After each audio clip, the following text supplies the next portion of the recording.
He came off a stoppage. What does it matter?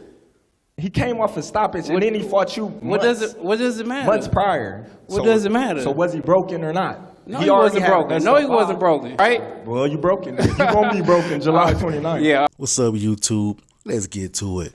All right, man. But before we get to it, make sure you go ahead and hit that like button. It's right down there. Go ahead and press it. Appreciate that. All right, man. So look, who won the press conference? For me, I'm going to have to say it was Bud. I'm gonna have to say it was Bud Crawford. You know, I just think he had the best comeback lines. I think he had the best jokes. You know, I think he looked more ready. Like Terence Crawford, he looked calm and ready. While Spence, to me, he looked ready but nervous. You know, and he tried to look calm. He did. He tried to look calm. You ever seen that person where you know you can just tell that they nervous, but they trying to put on a calm persona? And that's just what I saw when I looked at Spence. Somebody else could be like, no, I ain't see that. To me, he looked, yeah, whatever. To me, he looked like he was nervous. Calm, tried to look calm, but really nervous on the inside. And that's just my opinion. You know, I'm not saying that this is what it was. I'm not trying to claim that's how he was. I'm telling you how it looked to me. Now, one of the things that I really didn't like is that they kept trying to discredit Bud. They kept trying to discredit him on who he fought. You know what I'm saying? Like, just like Errol Spence, you know, he tried to say that he respects Bud, but then you want to try to discredit him. You know what I'm saying? Because during a press conference, even Bud was like, you know, he don't respect me now, but after this fight, then Spence cut him off and he was like, oh, no, I do respect you. I do respect you. I do respect you right now. Well, how you going to respect him? You claim you respect him, but you try to discredit his record. You also said that it's going to be a one-sided butt whooping. How? So how did you respect somebody if you think it's really going to be one-sided? Real respect is somebody who knows that it's going to be hard fighting this person. You can, you know, still claim that you're going to win. You can still say, I think I'm going to win, but I know it's going to be hard because this guy is great. This guy's a great fighter. It's not going to be easy. But when you say it's one-sided, that's showing disrespect right there.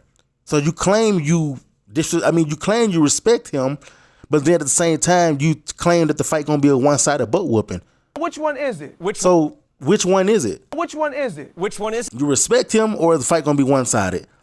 You know what I'm saying? And then they was talking about, you know, Kell Brook about, you know, when the clip that I just showed when the video first started, you see Bud and them, they actually talking about Kell Brook. That's what he was talking about when he said, was he broken or not? Was he broken? And Spence tried to make it seem like the Kell Brook wasn't broken when he fought Spence, but they're trying to make it seem like the Kell Brook was broken by the time he made it to Crawford. Boy, these kids are some circus clowns. It's the same thing with Sean Porter. That's how Team Spence tried to make it seem. You know, they try to discredit Bud by making it seem like that Porter was broken. They try to make it seem like that Kell Brook was broken. But if you look at it, like just like Bud said, Kell Brook had just came off a stoppage. He had just came off a stoppage. You know what I'm saying? So if you want to try to say he was broken by the time he made it to, Bud, then he was broken when he came to Spence. And if you want to be real about the situation, when he fought Spence, he had just came off a stoppage loss. He had just came off a stoppage loss against Triple G. When he fought Terence Crawford, he had just came off of 3 wins. 3 wins. How was he broken by the time he made it to Terence Crawford? Let's be real about it. He had 3 wins. 2 of those wins were knockouts. He had 3 wins by the time he made it to Terence Crawford.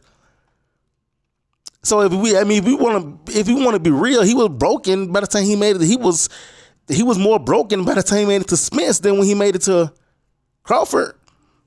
At least by the time he made it to Crawford, he had regained some confidence. He had regained himself. He had 3 wins before he got to Crawford. And that's just being real. You know? So if you want to, talk about, who he's fought, then you need to look at your own self. And I ain't saying that Spence don't got a good record. Listen, I'm a Bud fan, but even I think that he has fought more champs or better opposition than Bud. But we ain't gonna just sit there and just try to discredit everything that Bud has done. Bud was undisputed for a reason at 140. But our way, or Spence fans' way to try to discredit him, is to try to make it seem like that he fought nobodies at 140. Wow, he fought nobodies? So we had a whole division. We had a whole division full of nobodies. He had to beat them and become undisputed. A whole division full of nobodies, or are we just saying it to try to lift up Errol Spence? I think we just saying it to try to lift up Errol Spence, but that's just my opinion. But this is a great fight. Like I said, in my opinion, Bud won the press conference, and I can't wait to this fight. And I'm gonna stick by Bud. I already said that I feel like Bud gonna win this fight. I feel like it's gonna be not a knockout, but a TKO. And I think I got Bud by TKO in the 10th. Yes, Bud by TKO in the 10th. And if it's not in the 10th, it's still gonna be a TKO. But what you guys think, man? Let me know. Make sure you like, comment, and subscribe, and I'll be back with another video. Holla at your boy.